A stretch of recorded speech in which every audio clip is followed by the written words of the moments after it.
টাকা 2 বস্তা মাতুমপুরের সালেহা পাগড়ি উনি নীলগেটে কওমি জুট মিল এমপ্লয়িজ ইউনিয়ন সেখানে বারান্দায় সে থাকতো। আজ 2 মাস হলো সে অসুস্থ। আমি খবর পেলাম 7-8 দিন আগে যে ও অসুস্থ। তো পরবর্তীতে আমি বোনের জামাই এবং এই পাড়ার থেকে বললাম যে ও নীলগেটে থাকে ইউনিয়ন অফিসের বারান্দায়। তো সেখানে ও অসুস্থ, এই চিকিৎসার কোনো ব্যবস্থা নাই। তো নীলগেটে ওখানে ওরা যেখানে থাকতো ওই জায়গায় কিছু টাকা পয়সা হয়তো থাকতে পারে। এই উদ্দেশ্যে আমি একজনে বলছি, এই পাড়ার এই যে এই মাতুমপুর পশ্চিম পাড়ার এক মুরব্বীকে বলছি এবং বড় বোনের জামাইকে বলছি। তো বলার পরে আজকে আর মেয়ের জামাই এবং এক মুরব্বী সিদ্দিক আর আমি 3 জন সেরা মিলের সিকিউরিটির কাছে চাবি ছিল, ওনাকে সাথে করে নিয়ে ওনার সামনেই আমরা ওর যে মানে থাকার যে জায়গাটা সেখানে খুঁজতে যে এই টাকাগুলো আমরা পাই।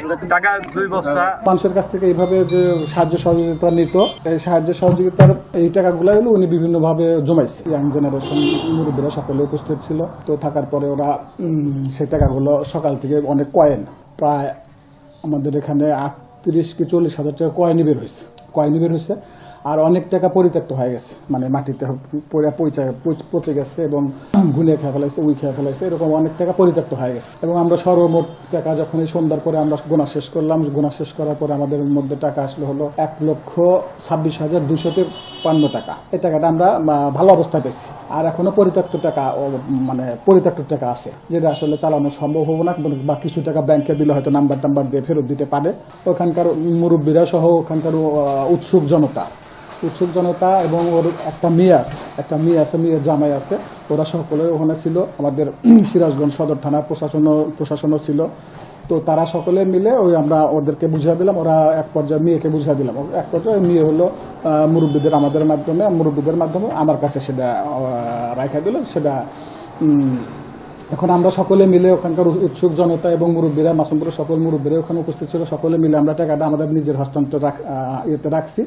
এখন ওটা আমরা কালকে থেকে ওর চিকিৎসার জন্য ব্যবহারের যে বিষয়টা, ওর চিকিৎসার জন্য ওর ভালো চিকিৎসা করতে যা করা সকলে মিলে বসে পরামর্শ করে ওর চিকিৎসা করা হবে। এবং ওর স্বার্থে ওর ভালোর জন্য কিভাবে কি করা যায় সকলে আলোচনা পরামর্শ করে, ওর ফ্যামিলি থাকবে, সকলে পরামর্শ করে ওর জন্য ব্যয় করা হবে এই টাকাটা। এখানেও আছে যে হইতেছে